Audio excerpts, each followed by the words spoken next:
ৰাজ্যত চলিছে দ্ৰৌপদীৰ বস্ত্ৰহৰণ নিৰ্বিকাৰ আধুনিক ধৃতৰাষ্ট্ৰ হিমন্ত বিশ্ব নাৰীয়ে নিৰাপত্তা পাব কেতিয়া প্ৰশ্ন বিধায়ক অখিল গগৈৰ ডক্টৰ হিমন্ত বিশ্ব শৰ্মা চৰকাৰৰ দিনত দৈনিক ৩.৫৪ গৰাকী মহিলা হৈছে ধৰ্ষিতা বিজেপিৰ ৮ বছৰীয়া শাসনত ৰাজ্যত বছৰি গড়ে সংঘটিত ২২১৩টা ধৰ্ষণ কাণ্ড বিজেপিৰ ৮ বছৰীয়া শাসনত ৰাজ্যত সংঘটিত ১৭৭০৪টা ধৰ্ষণ কাণ্ড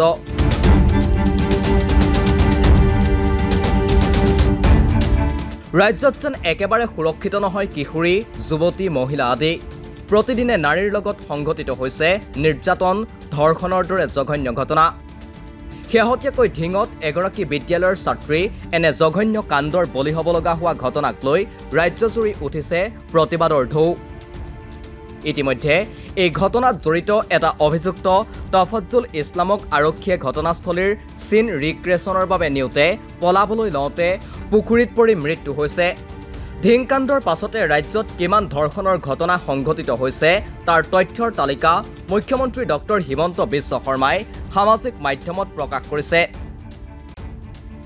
ইফালে মঙলবাৰে অসম বিধানসভাৰ শৰৎকালীন অধিৱেশনৰ দ্বিতীয় দিনা শিৱসাগৰ সমষ্টিৰ বিধায়ক অখিল গগৈয়ে ৰাজ্যত ব্যাপক ৰূপত বৃদ্ধি পোৱা নাৰী নিৰ্যাতন আৰু ধৰ্ষণৰ বিৰুদ্ধে প্ৰতিবাদ সাব্যস্ত কৰে ৰাজ্যত চলিছে দ্ৰৌপদীৰ বস্ত্ৰহৰণ নিৰ্বিকাৰ আধুনিক ধৃতৰাষ্ট্ৰ হিমন্ত বিশ্ব নাৰীয়ে নিৰাপত্তা পাব কেতিয়া শীৰ্ষক শ্লোগান দিয়া আৰু মহাভাৰতৰ দ্ৰৌপদীৰ বস্ত্ৰহৰণৰ ছবি সম্বলিত এখন বেনাৰ লৈ বিধানসভা চৌহদত প্ৰতিবাদ সাব্যস্ত কৰে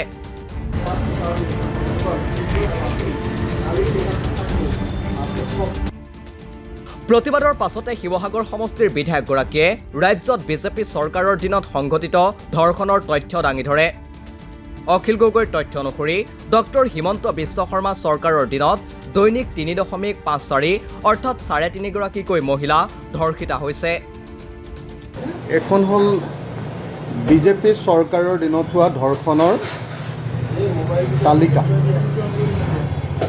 এখন হল বিজেপি চৰকাৰৰ দিনত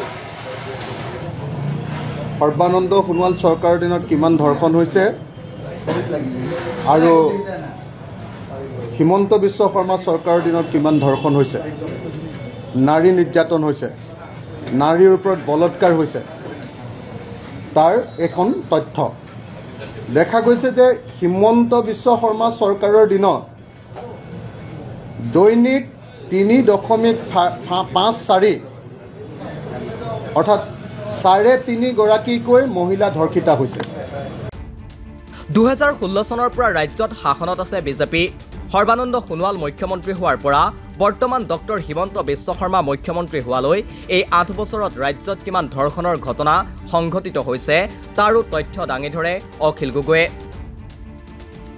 ৰাজ্যত ৮ বছৰত সংঘটিত হৈছে ১৭৭০৪টা ধৰ্ষণৰ ঘটনা আমি যদি বছৰ হিচাপে চাওঁ তেতিয়াহ'লে দেখা গৈছে ২০১৬ চনত ১৭৭৭ গৰাকী নাৰী ধৰ্ষিতা হৈছে এইটো কেৱল পঞ্জীয়নভুক্ত গোচৰ ২০১৭ চনত ৩৫৪৪ গৰাকী নাৰী ধৰ্ষিতা হৈছে বুলি ৰেজিষ্টাৰ্ড কেছ লিপিবদ্ধ হৈছে ২০১৮ চনত ৩২৯৬ গৰাকী মহিলাক অসমত ধৰ্ষণ কৰিছে বুলি কেছ ৰেজিষ্টাৰ হৈছে ২০১৯ চনত ৩৫৪৬ গৰাকী নাৰীক ধৰ্ষণ কৰা হৈছে বুলি কেছ ৰেজিষ্টাৰ হৈছে অসমৰ থানাসমূহত ২০২০ চনত ১৬৫৭ গৰাকী নাৰীক ধৰ্ষণ কৰিছে বুলি থানাত গোচৰ ৰুজু হৈছে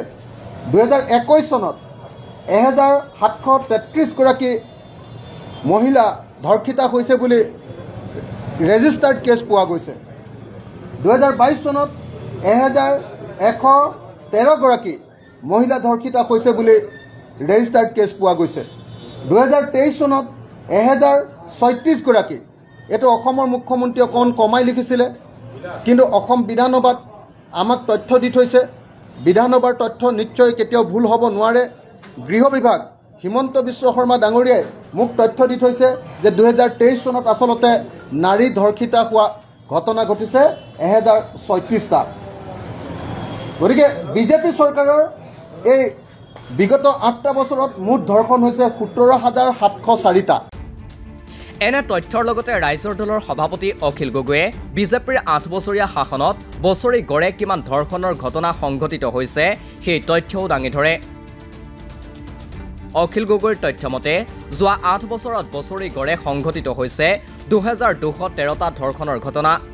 আৰু বিজেপিৰ শাসনত ধৰ্ষণৰ বছৰি গড় এক বছৰত কিমানকৈ ধৰ্ষণ হৈছে বিজেপি শাসনত যোৱা 8টা বছৰ এবছৰত 2213টাকৈ বছৰে প্ৰতি 2213টাকৈ এবছৰত বিজেপি শাসনকালত ধৰ্ষণ হৈছে। এইটো ৰেজিষ্টাৰ্ড কেছ দেই, তাৰ উপৰিও নিশ্চয় বহুত আনৰেজিষ্টাৰ্ড কেছ আছে বা পুলিচ থানালৈ নহা নিশ্চয় কেছ আছে। সৰ্বানন্দ সোণোৱালৰ দিনত অৰ্থাৎ 2016ৰ পৰা 2020লৈকে বছৰি গড়ে ধৰ্ষণ হোৱা গোচৰৰ সংখ্যা 2764.4 বেছি। হিমন্ত বিশ্ব শৰ্মাৰ দিনত 21 চন 22 চন আৰু 23 চন গড়ে 1294টা। আৰু আটাইতকৈ ইণ্টাৰেষ্টিং কথাটো হ'ল যে 1294টা যেতিয়া গোচৰ ৰেজিষ্টাৰ্ড হৈছে সেই সময়ত হিমন্ত বিশ্ব শৰ্মাই অসমৰ থানাসমূহত গোচৰ ৰেজিষ্টাৰ কৰিব নোৱাৰাৰ ব্যৱস্থা কৰিছে। ইফালে অখিল গগৈয়ে প্ৰতিবাদৰ সময়ত বেনাৰখনত লিখি থোৱা ধৃতৰাষ্ট্ৰ হিমন্ত বিশ্ব সন্দৰ্ভত প্ৰতিক্ৰিয়া সংসদীয় পৰিক্ৰমা মন্ত্ৰী পীযুষ হাজৰিকাৰ। মন্ত্ৰীগৰাকীৰ অভিযোগ অসমৰ বিশেষ সম্প্ৰদায়ৰ পৃষ্ঠপোষক অখিল গগৈ। মন্ত্ৰীগৰাকীৰ আৰু অভিযোগ বিশেষ সম্প্ৰদায়ৰ দুঃশাসনসকলৰ জ্যেষ্ঠ ভাতৃ হ'ল দুৰ্যোধন অখিল গগৈ।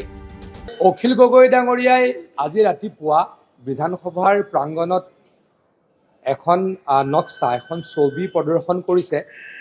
তাতে মুখ্যমন্ত্ৰী ডাঙৰীয়াক তেখেতে ধৃতৰাষ্ট্ৰ বুলি কৈছে। তেখেতৰ মতে অসমত নাৰীৰ ওপৰত নিৰ্যাতন হৈছে, দুঃশাসনে নিৰ্যাতন চলাইছে আৰু মুখ্যমন্ত্ৰী ডাঙৰীয়াই নীৰৱ ভূমিকা পালন কৰিছে। মই অসমৰ ৰাইজক ক'ব খোজোঁ যে মুখ্যমন্ত্ৰী ডাঙৰীয়াই নাৰীৰ সুৰক্ষাৰ কাৰণে কিমানখিনি কৰিছে আৰু তেখেতে অতি দৃঢ়ভাৱে নাৰীক যোনেই তাত হাত দিছে, নাৰীক ব্যৱহাৰ কৰিছে, মুখিমূৰ কৰিবলৈ অহৰহ প্ৰয়াস চলাইছে। মই এতিয়া এটা কথা ক'ব খোজোঁ, অসমত যিসকলে নাৰীক ধৰ্ষণ কৰে, নাৰীক দুৰ্ব্যৱহাৰ কৰে, নাৰীক অসন্মান নকৰে, মেক্সিমামেই হৈছে 90% হৈছে এটা বিশেষ সম্প্ৰদায়ৰ ব্যক্তি। আৰু এই বিশেষ সম্প্ৰদায়ৰ ব্যক্তিসকলৰ পৃষ্ঠপোষক কোন, মুখ্য পৃষ্ঠপোষক কোন? অখিল গগৈ ডাঙৰীয়া। এই বিশেষ সম্প্ৰদায়ৰ দুঃশাসনসকলৰ জ্যেষ্ঠ ভাতৃ কোন? দুৰ্যোধন অখিল গগৈ ডাঙৰীয়া। গতিকে দুৰ্যোধনকো মুখিমূৰ কৰা হ'ব আৰু দুঃশাসনকো মুখিমূৰ কৰা হ'ব। আমাৰ চৰকাৰে এই ক্ষেত্ৰত কোনোদিনেই থমকি নৰয়। আনহাতে কংগ্ৰেছেও নাৰী নিৰ্যাতন আৰু ধৰ্ষণৰ ঘটনাৰ বিৰুদ্ধে বিধানসভাত প্ৰতিবাদ সাব্যস্ত কৰে। নাৰীক সুৰক্ষা দিয়ক, ৰাইজক নিৰাপত্তা দিয়ক শ্লোগান লিখা প্লে কাৰ্ড লৈ বিৰোধী দলটোৱে সাব্যস্ত কৰে প্ৰতিবাদ। অত্যাচাৰ, ধৰ্ষণ, হিংসাত্মক ঘটনাৰ বিৰুদ্ধে কেনেধৰণৰ পদক্ষেপ ল'ব লাগিছিল, এই গোটেইবিলাক ল'বলৈ যে ৰাজ্য চৰকাৰখন ব্যৰ্থ হৈছে সেই কথা যোৱা 2-3 দিনৰ ঘটনাসমূহে প্ৰমাণ কৰিছে। এটা ঘটনা নিৰ্মল হৈছে, এইটোৱে অন্তিম ঘটনা হোৱা নাই, তাৰ পিছতো ৰাজ্যখনত আৰু এনেকুৱা বহু ঘটনা ঘটিছে। News desk report, the cross current.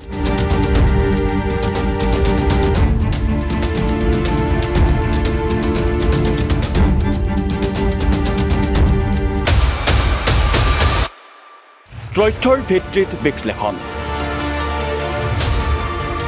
যুক্তিৰ আধাৰত সিদ্ধান্ত। দি ৱাইৰৰ national affairs editor Sangeeta Barua পিছৰতিৰ বিশেষ অনুষ্ঠান নিৰ্ণয় প্ৰতি সোমবাৰৰ পৰা বৃহস্পতিবাৰলৈ নিশা 9 বজাত কেৱল দি ক্ৰছ কাৰেণ্টত।